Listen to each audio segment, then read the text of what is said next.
August 19, 1944, Wehrmacht Headquarters. East Prussia, Generaloberst Alfred Jodl examined the newest intelligence reports from the collapsing Western Front. His staff had calculated the strain on Allied supply lines, now stretched more than 400 miles from the Normandy beaches to Patton's fast-moving Third Army. The Americans, they believed, had pushed past the limits of their logistics. Patton, they concluded, would be forced to stop within days, possibly even hours. No army could maintain such rapid movement without fuel. From his position at Hitler's Wolfschanz headquarters, Jodl reviewed what every German officer already understood. An armored division used roughly 150,000 gallons of fuel per day while advancing.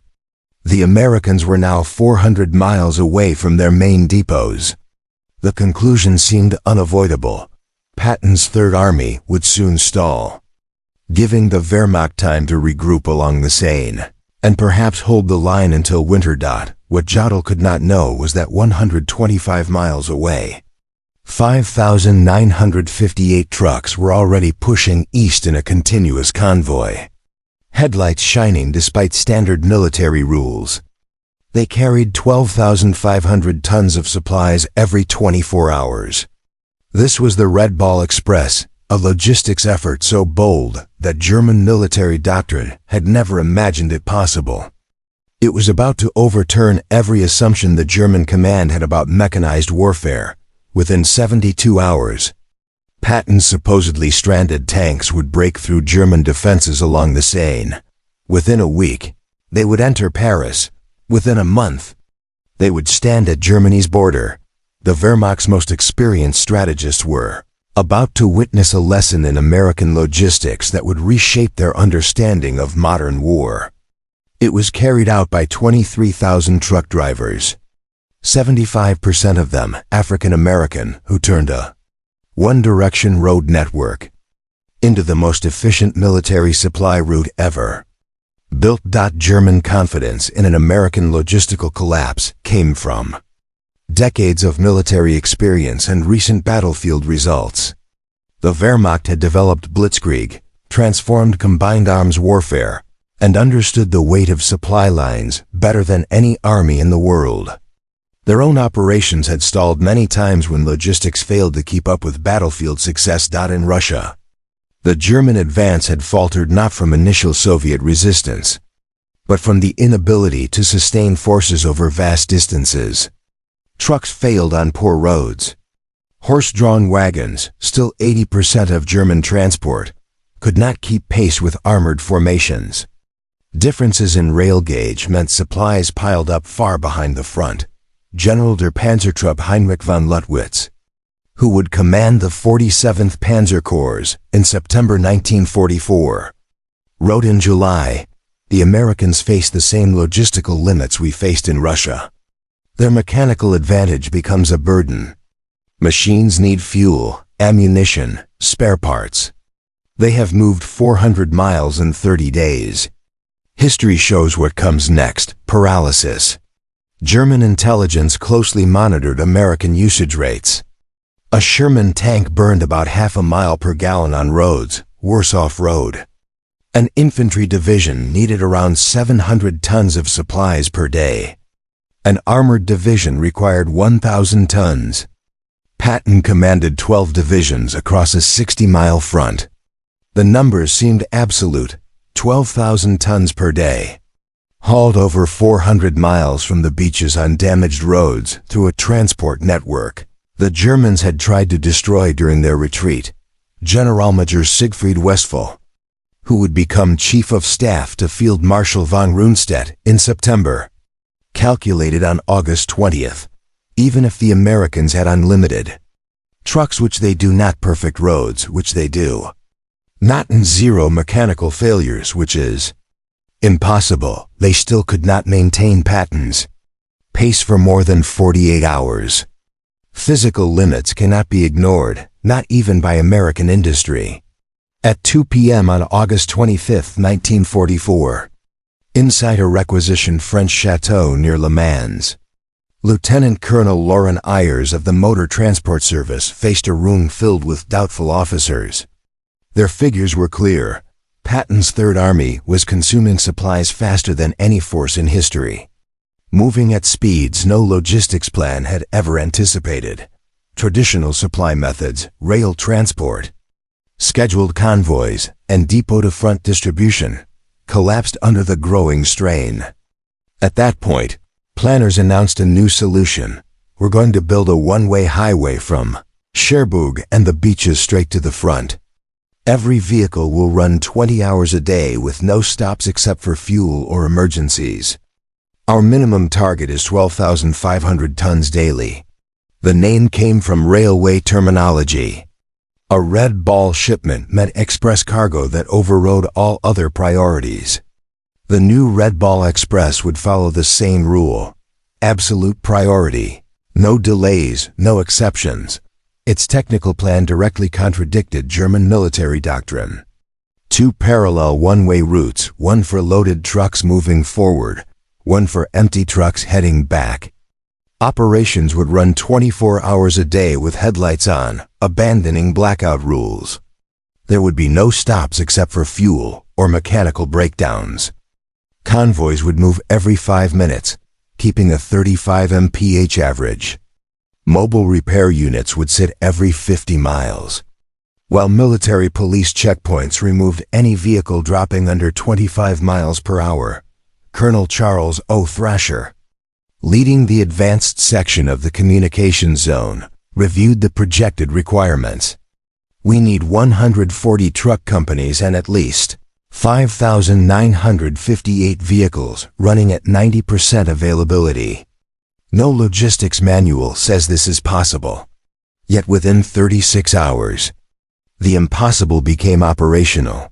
On August 26, 1944, drivers from the 3,916th Quartermaster Truck Company climbed into their GMCCK W 2.5-ton trucks known as the Deuce and a Half, loaded with 105 mm shells headed for Patton's guns at Melun. 300 miles east, the demographic makeup of the Red Ball Express would have shocked German racial theorists.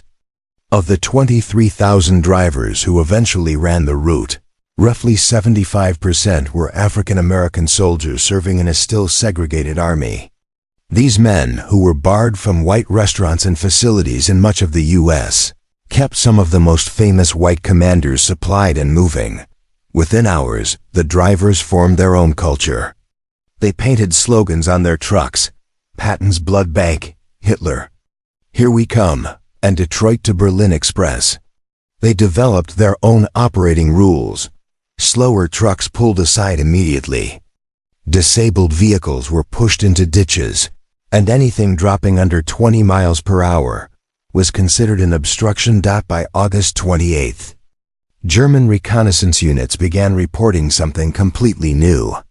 Observation teams from Aufklärung 116 radioed from positions along the main Red Ball route.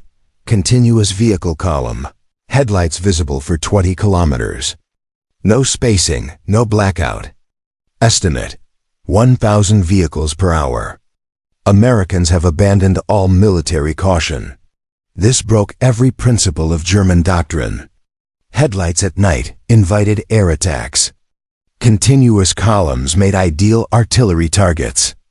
Tight spacing meant one stalled truck could halt an entire line. Yet the Americans seemed unconcerned. General Lieutenant Edgar Feuchtinger of the 21st Panzer Division personally watched the Red Ball Express on August 30th. His report to Army Group B showed growing alarm. The enemy operates a supply system beyond our understanding. Vehicles pass at 30-second intervals without pause, day or night. They do not hide, disperse, or follow any rules familiar to us. This is not military science. It is mass production applied to war. What the Germans failed to understand was that American logistics ran on entirely different assumptions. Where German doctrine stressed concealment, Americans relied on overwhelming volume. Germans tried to preserve vehicles. Americans assumed 20% daily mechanical failure and planned for it. Where Germans followed strict procedures, Americans adapted constantly. The output of the Red Ball Express exceeded every German calculation of what was possible. First week, August 25th to 31st, 1944. Supplies delivered, 89,939 tons. Daily average, 12,848 tons. Round-trip distance, 686 miles. Vehicle rotations, 5,958 trucks, averaging 1.5 trips per day. Fuel consumed by the system itself, 300,000 gallons, German. Logistics officers captured these figures from American documents and dismissed them as exaggerations. But the numbers were real and increasing. By September 5th, the Red Ball Express had established a rhythm. German logisticians, who still depended on horse-drawn wagons for 80% of their transport, could not match. Convoys left every 5 minutes from the western start point. The average convoy had 67 trucks. Standard load was 5 tons per vehicle, with many trucks carrying 7. Time to travel 350 miles one way, 14 hours. Turnaround at each end, 2 hours. Vehicles in constant motion, about 5,000. The Red Ball Express produced new solutions almost hourly as drivers and mechanics overcame problems German doctrine considered unsolvable. Around 1,800 trucks broke down daily, and mobile repair teams fixed them on the roadside. Mechanics used a triage system. 15 minutes to repair, or the truck was pushed off the route. Parts were stripped from irreparable vehicles. Engines could be swapped in 45 minutes with mobile cranes. When the designated route became too crowded, drivers created alternate paths. They even commandeered French buses to move personnel, so trucks could be used only for freight. Bull routes quickly became blocked, so drivers created new paths on their own. They took French buses to move personnel and free up trucks for cargo. They also used captured German vehicles, painted them olive drab, and put them into service. When bridges were destroyed, they built bypasses using rubble from bombed buildings as a base. The Germans watched this apparent disorder that still produced results, and they couldn't understand it. German logistics relied on strict planning, regular maintenance, and proper procedures. The Americans ignored almost every rule, yet their supply system sped up instead of falling apart. The most surprising observation for the Germans was how the Americans managed fuel. The Red Ball Express consumed 300,000 gallons of gasoline every day just to operate, more than many German armies received for all needs combined. Yet the Americans never seemed to run out. Alongside the truck convoys, they built another major project, Operation Pluto, which placed fuel pipelines beneath the English Channel. By September 1944, fuel's already flowing through these underwater lines, completely unnoticed by German intelligence. Fuel depots were placed every 25 miles along the Red Ball route. Tanker trucks ran their own dedicated convoys, ensuring no vehicle waited more than 10 minutes to refuel. General Major Walter Warlimont, seeing aerial photographs, noted that American fuel dumps were larger than Germany's entire strategic reserves. They burned more gasoline transporting gasoline than we assigned to whole panzer divisions, he said. This is not war as we understand it. It is industrial overflow. The Red Ball Express didn't just supply Patton's advance, it multiplied its speed. German doctrine assumed an armored division could maintain a 20 to 30 mile daily advance under ideal conditions. Patton's divisions, supplied by the Red Ball Express, averaged 40 to 60 miles per day for weeks.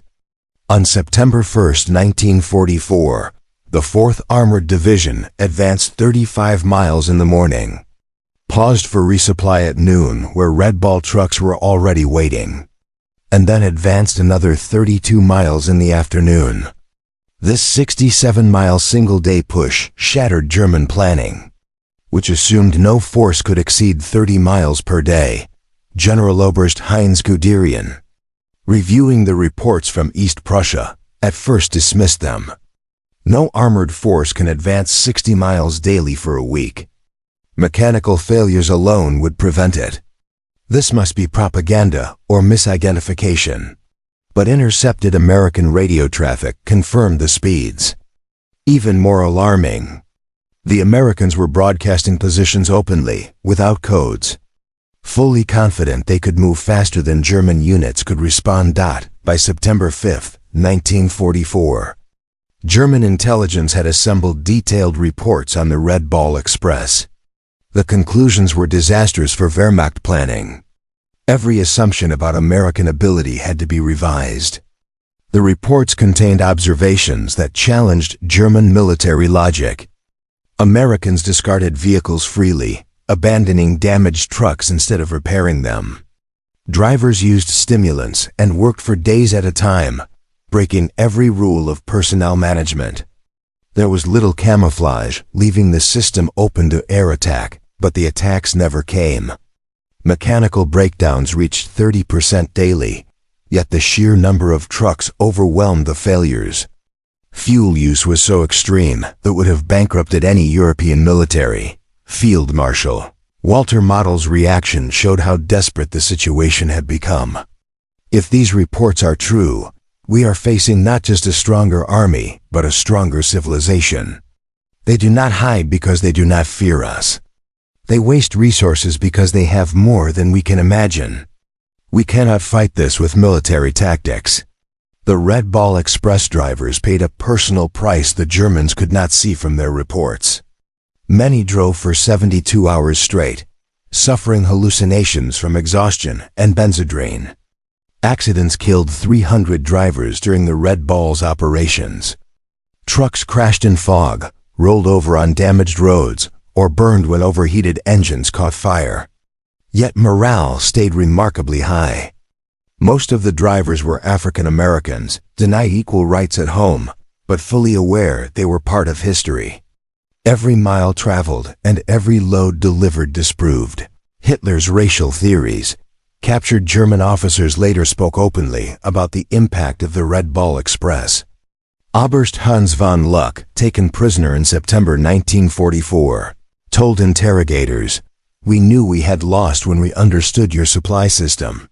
You break every rule, waste fuel, discard vehicles, push drivers to exhaustion, yet you succeed because of sheer volume. You have industrialized warfare beyond our ability to grasp." The psychological effect on German troops was severe. Wehrmacht soldiers heard American trucks day and night, constant engines, constant supply. They had 3 rounds per rifle while the Americans brought in millions. The noise itself became a form of psychological pressure. The vehicles also impressed German engineers. The GMCC KW2 and a half-ton truck, the core of the Red Ball Express, was a model of mass-produced efficiency, reliable, simple, and available in overwhelming numbers. General Motors had produced more than 500,000 of these vehicles by the end of the war, more trucks than the entire German military owned of all types combined. These trucks brought features the Germans never introduced. All-wheel drive is a standard system, not an upgrade. Automatic tire inflation equipment. Waterproofing that allowed 30-inch fording. Engines able to burn low-grade fuel without adjustments. And heaters that actually worked in cold weather. Even more surprising was the American approach to maintenance. While German crews rebuilt engines, Americans simply swapped them. Where Germans rationed spare parts, U.S. forces sometimes scrapped entire vehicles over small issues. Instead of relying on a small group of elite mechanics, the U.S. relied on thousands of trained mechanics who could handle most repairs. As the front pushed east, the Red Ball Express adapted with a speed that shocked German planners, who were used to long preparation periods for any major logistical shift. When the original route to Chartres became insufficient, the Americans created extensions almost immediately. The White Ball Express ran from Rouen to Paris, The Green Diamond connected Cherbourg to key rail transfer sites. The Red Lion moved supplies from Bayeux to Brussels. ABC routes linked Antwerp, Brussels, and Charleroi. Each new line became fully operational within 48 hours of being conceived. German staff officers normally needed weeks to plan moves of similar scale. The Americans simply marked new routes, assigned trucks, and began driving. The large number of African American drivers in the Red Ball Express created a contradiction that Nazi racial theorists could not reconcile. German ideology claimed black people were inferior, unable to manage technical tasks, and lacking initiative. Yet these drivers were delivering logistical results the Germans could not match. The African American soldiers recognized this contradiction. They knew how the Nazis viewed them, and it drove them to work even harder. Each mile proved Hitler wrong. They were pushing back against racism not with speeches, but with steady, disciplined performance. Some German prisoners forced to load. Red Ball trucks found their beliefs collapsing as they worked alongside African American sergeants' men who calculated weight loads faster than German engineers, who spoke better English than many German instructors, and who treated prisoners with fairness despite everything Nazi propaganda had told them. The Red Ball Express also relied on infrastructure that German engineers believed could never be built under combat conditions. American engineers built or reinforced 40 bridges, set up 15 major fuel depots, opened 26 maintenance stations, and established 8 temporary camps for drivers, all while the convoy system was in full operation. The bridge at Mantus, destroyed by German forces to block American logistics, was estimated to require 6 weeks to replace. American engineers built a temporary version in 14 hours, while Red Ball convoys lost only 8 miles to hastily created bypass roads. German engineers watched these methods with disbelief. They saw no prolonged planning sessions, no large stacks of detailed blueprints, only immediate action. American teams built faster than German forces could demolish, putting up new structures almost overnight. One accomplishment in particular stunned German artillery officers: ammunition supply rates that exceeded their highest theoretical expectations. American artillery fired without limits, a freedom no German unit had experienced since 1942. During the reduction of Metz's fortifications in September 1944, that the 20th Corps artillery fired 100,000 shells in a single day. The Red Ball Express delivered every round plus an additional 20%. German gunners defending Metz were restricted to 50 shells per gun per day. The imbalance was crushing. American guns fired continuously while German officers calculated that such bombardments required 50 truckloads of ammunition per hour, and the Red Ball delivered exactly that. The Red Ball Express burned through vehicles at a pace that would have halted any other army. By late September, mechanical wear reached extreme levels. The average truck lifespan dropped to 10,000 miles, compared to a normal 30,000 each day. 30% of the fleet was declared non-operational. Crews replaced 500 engines every week and used 10,000 tires weekly. More than 5,000 vehicles were destroyed or abandoned. Yet the system never slowed. American industrial output had anticipated these losses. Ships reached French ports each week carrying hundreds of new trucks. Replacement drivers received 2 days of training and were immediately placed into convoys. German calculations showed the Americans discarding more trucks each week than the Wehrmacht had in all of France, yet U.S. transport capacity continued to grow. They had achieved something the Germans believed impossible: logistics operating faster than consumption. French civilians along the Red Ball route witnessed American abundance that sharply contrasted with years of German occupation shortages. The psychological impact was immediate. Many Red Ball drivers, especially African American troops, shared their rations with civilians despite regulations. At every stop, children gathered, and drivers handed out chocolate, cigarettes, and soap. The contrast with German strict rationing was unmistakable. Americans gave away items casually that Germans had controlled tightly. German intelligence reported the propaganda effect.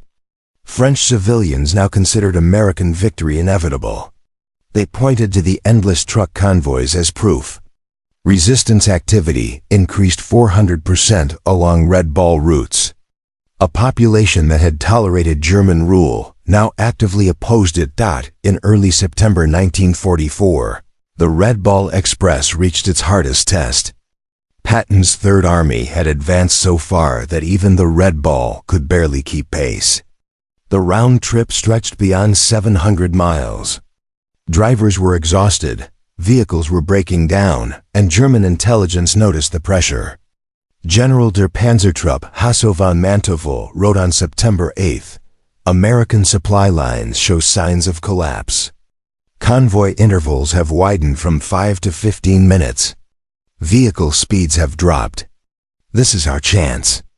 But again, American adaptability exceeded German expectations.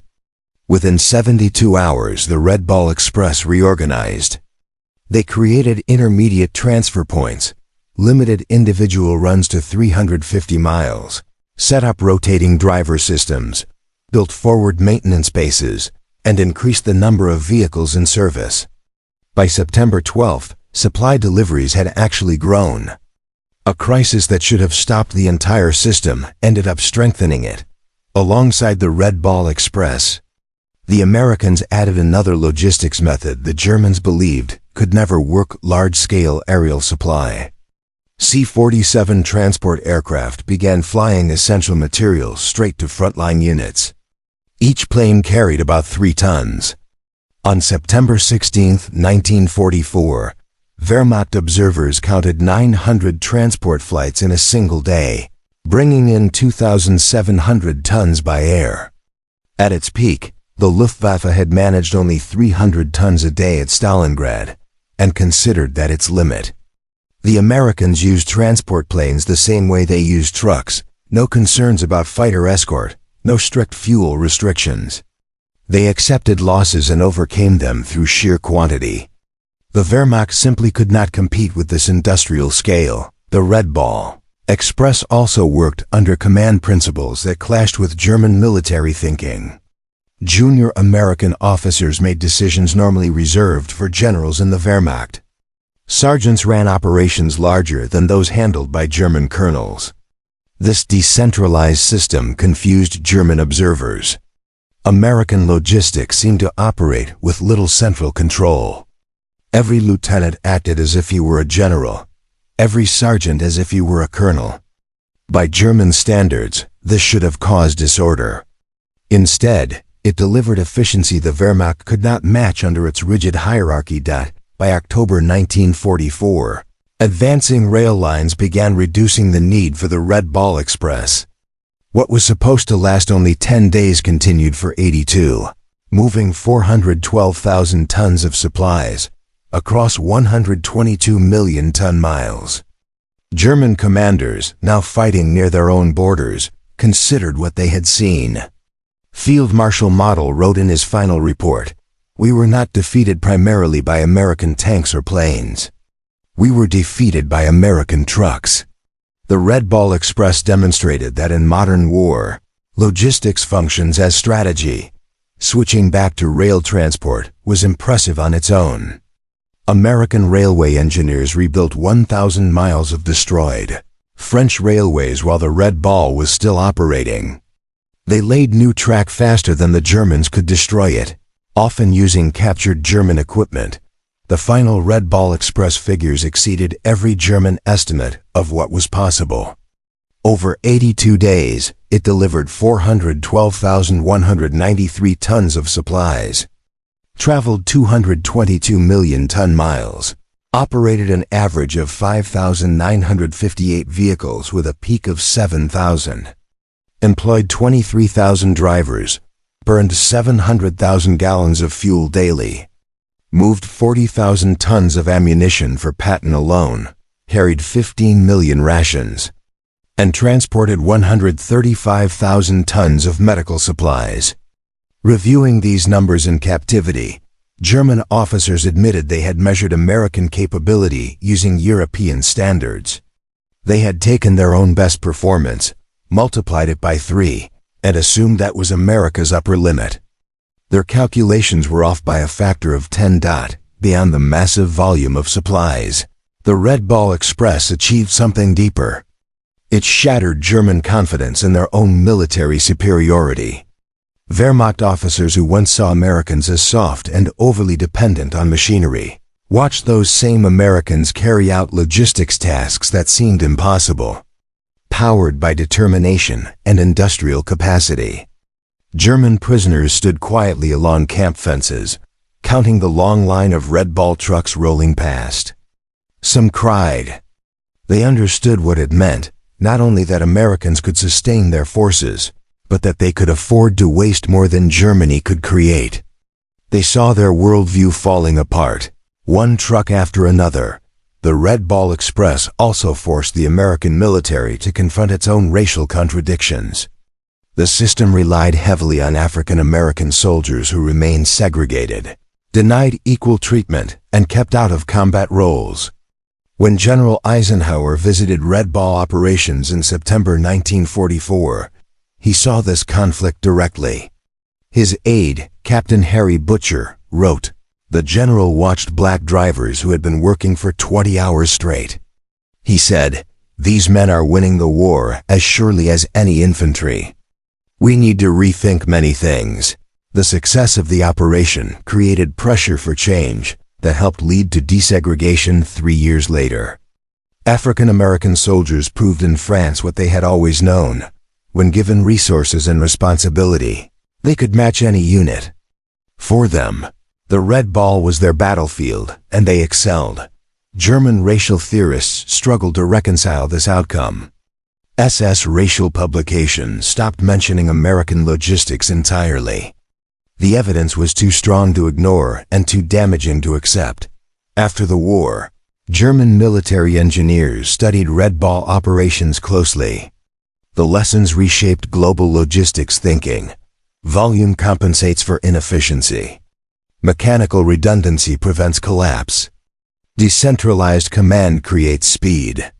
Standardization increases output.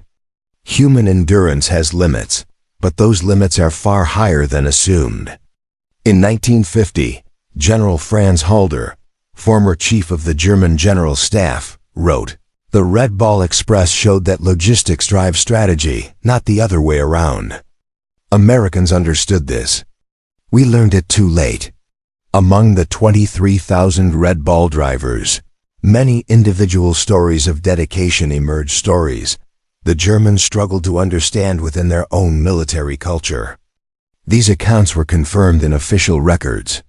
Corporal John L. Houston drove for 48 hours straight to deliver ammunition to the 2nd Armored Division at Cambrai, falling asleep at the wheel 3 times and continuing each time after being revived by fellow drivers. Private Booker J. T. Washington's truck caught fire after its brakes overheated while he was transporting medical supplies. Instead of abandoning the vehicle, as regulations required, he kept driving the burning truck for 2 miles until he reached a field hospital, jumping out only when the flames reached the cab. The supplies he delivered ended up saving wounded soldiers on both sides. Stories like this, repeated thousands of times, revealed American military culture to the Germans who observed it, an approach driven by personal initiative, calculated risk, and accomplishing the mission even when rules said otherwise. In late 1944, German forces tried to create their own version of the Red Ball Express. During Operation Grief in the Battle of the Bulge, they planned to use captured American trucks to build German supply routes. The attempt collapsed immediately. German drivers couldn't keep up with American speeds. German mechanics couldn't repair American vehicles quickly enough. German fuel reserves couldn't support the high consumption. Most importantly, they couldn't mimic the American mindset shaped by vast resources. Oberstleutnant Obstany, who directed the effort, reported, "We captured 50 American trucks. Within a week, 30 were out of service. Americans would have replaced them. We tried to repair them. That difference explains our failure." The winter of 1944-45 became the Red Ball Express's greatest test. Freezing rain, heavy snow, and ice should have stopped all wheeled transport. German doctrine insisted that wheeled logistics were impossible below -10 degrees Celsius, but the Red Ball Express continued operating. Drivers fitted chains to their tires, added alcohol to radiators, and kept moving. Speeds fell from 35 to 15 miles per hour, yet deliveries continued. German observers reported convoys coated in ice still advancing through blizzards that had halted panzer divisions. The Americans had built a logistics system that functioned regardless of weather, terrain, or enemy pressure. It wasn't elegant or efficient by German standards, but it was relentless. In May 1945, captured German logistics officers were ordered to study Red Ball Express operations for historical analysis. Their conclusions were unanimous and deeply unsettling for German military pride. General der Infanterie Friedrich Schulz wrote, "The Red Ball Express represents a form of warfare we never imagined. Americans created a temporary civilization, thousands of men, thousands of vehicles, millions of tons of supplies, existing only to support armies, then disappearing when no longer needed. We built permanent infrastructure over years. They built superior temporary systems in days." A particularly insightful judgment came from General Oskar Hiderian, a foundational figure in German armored doctrine. He admitted, "We invented blitzkrieg, but never solved its core limitation: logistics. Americans solved it through industrial capacity we considered impossible." The Red Ball Express was not a supply line, but a river of material that overwhelmed our forces. The Red Ball Express cost the United States around $100 million in 1944 destroyed vehicles, fuel usage, road damage, and French claims for repairs. German staff officers, trained to manage scarcity, found that sum unimaginable. Yet Americans considered it a low price. The operation helped capture 400,000 German soldiers, liberate France, Belgium, and Luxembourg, and shorten the war by an estimated 6 months. Each day of war cost America $250 million. By that measure, the Red Ball Express paid for itself in a single day of reduced conflict. Lieutenant General John C. H. Lee, responsible for European theater logistics, stated, "We wore out 5,000 trucks and 23,000 men to break the German army in France. In any earlier war, those would be catastrophic losses. In American industrial war, they're acceptable overhead." One unexpected outcome of the Red Ball Express was its major influence on post-war civilian logistics. Thousands of drivers returned to the United States with experience operating the world's largest transportation system. These veterans went on to create trucking companies, shape the interstate highway system, and develop the modern American logistics industry. Companies such as Yellow Freight, Roadway, and Consolidated Freightways were founded by Red Ball veterans who applied wartime logistics principles to commercial transport. They had learned that volume outweighs efficiency, speed outweighs perfection, and that if trucks run 24 hours a day, almost anything can be moved. Military historians widely recognize the Red Ball Express as the decisive logistics operation of the European theater. Without it, Patton's advance would have stopped, Paris would have been liberated much later, and German forces would have reinforced their winter defensive lines. The operation validated American doctrine that emphasized logistics over tactics. While German officers studied Clausewitz and battlefield maneuvers, Americans focused on Detroit assembly lines and railroad schedules. The Red Ball Express proved that in modern warfare, the ability to supply forces matters more than tactical brilliance. On September 5, 1944, Field Marshal Gerd von Rundstedt the senior German commander in the West, received a full intelligence report on the Red Ball Express. After reviewing it for hours, he called his staff together. "Gentlemen," he said, "we face something beyond military solution. The Americans have built a supply system that makes distance irrelevant. Our strategy assumed they would reach a point where their advance outpaced their supplies. That point does not exist. They have changed warfare, and we are fighting the previous war." When his operations officer, Oberst Hans Speidel, suggested using the remaining Luftwaffe to disrupt Red Ball routes, von Rundstedt's reply showed clear understanding. "With what shall we strike? They have 6,000 trucks. If we destroy 1,000, which we cannot, they will replace them within a week. We would need to destroy 200 trucks daily just to match their production. We don't have 200 aircraft in total." Beneath the statistics were personal stories that shaped German perceptions.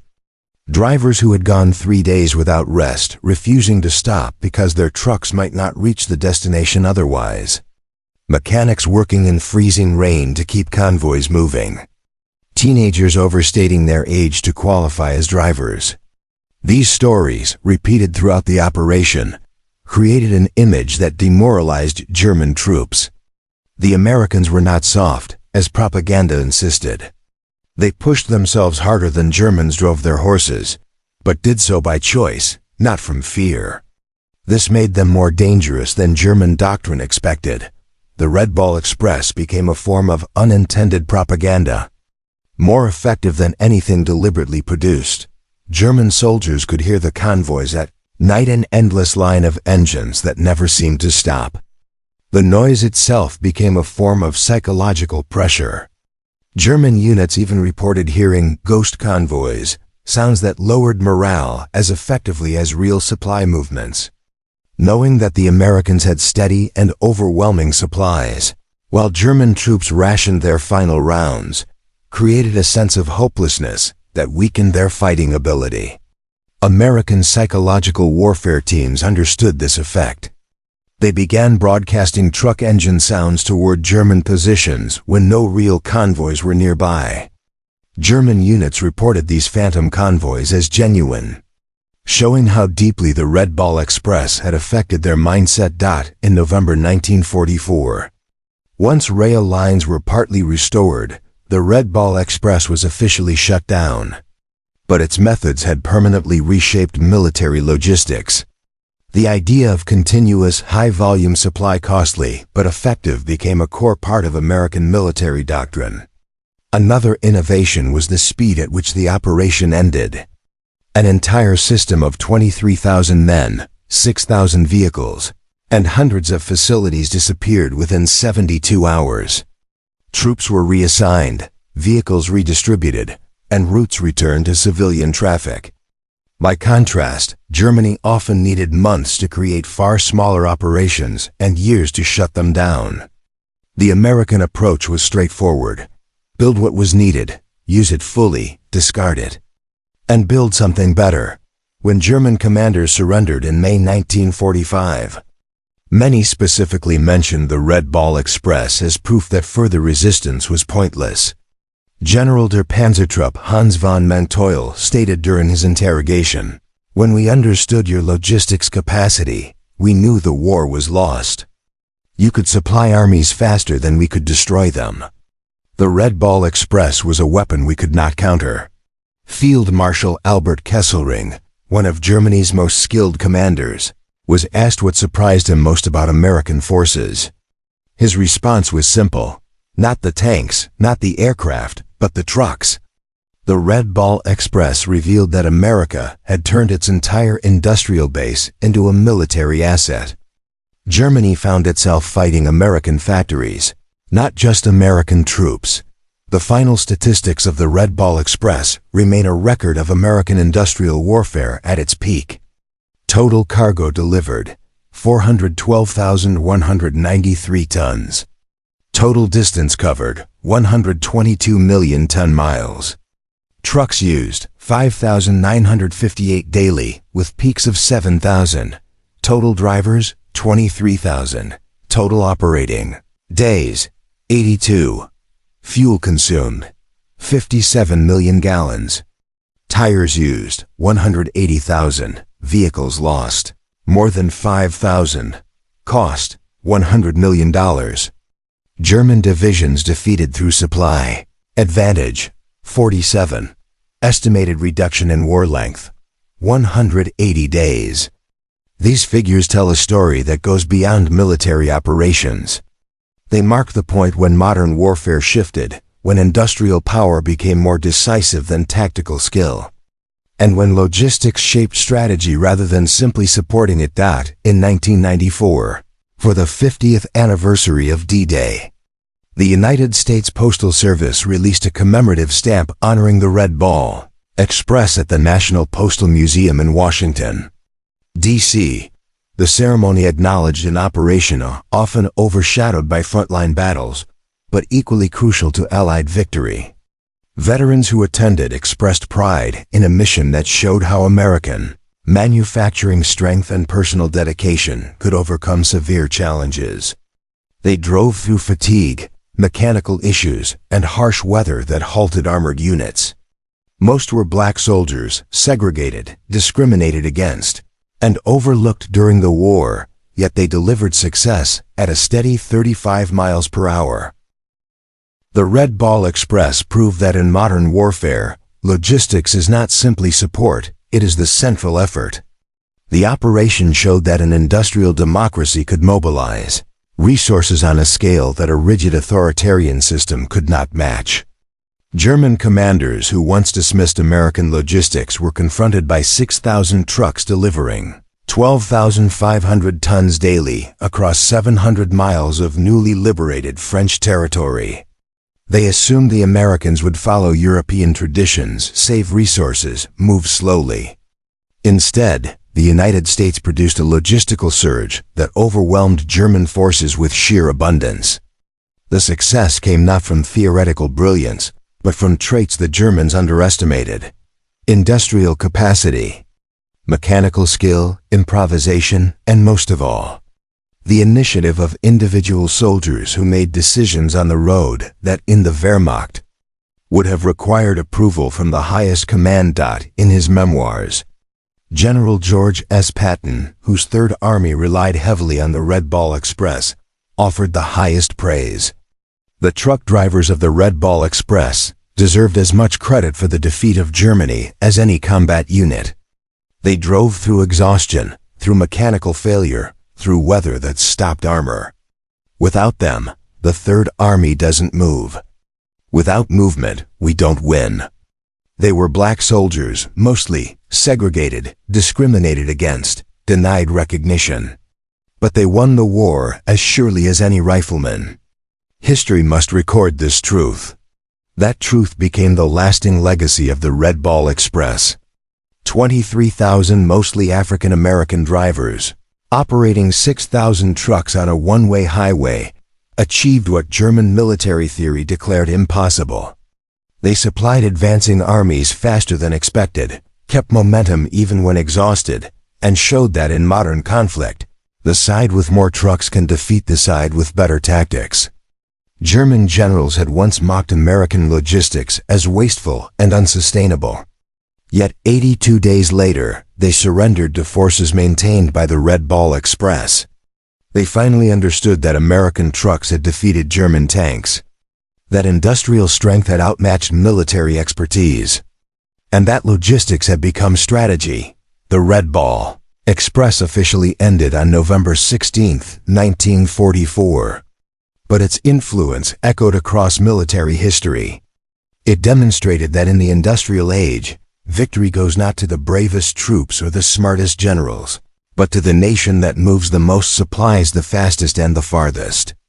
The German leaders who laughed at American logistics in August 1944 signed surrender papers 9 months later. Defeated by 23,000 truck drivers who changed the nature of warfare at 35 miles per hour, their story deserves recognition. Among the great operations of military history, not for its elegance or efficiency, But because it succeeded, the Red Ball Express kept Patton's forces advancing, pushed German units back, and showed that in modern war, a column of trucks can matter more than a column of tanks. The roads of France still show signs of the operation ruts from overloaded vehicles, quickly repaired bridges, and paths marked by abandoned machinery. But the operation's greatest monument is the shortened length of the war. Every day saved meant thousands of lives preserved. And the Red Ball Express shortened the conflict by months. In the end, the German generals who once dismissed American logistics learned a hard truth. Amateurs talk tactics, professionals talk logistics, and Americans talk trucks.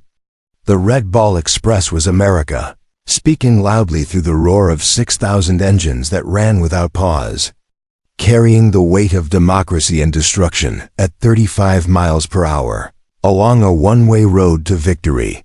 The final word belongs to a German officer whose name is now unknown, quoted by a Red Ball driver during the 1994 ceremony.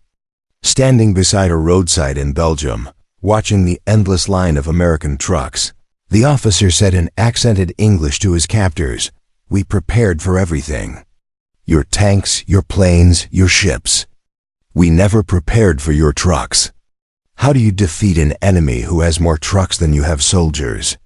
The answer passed him every 5 minutes, driven by tired Americans who were rewriting the rules of modern warfare, one delivery at a time.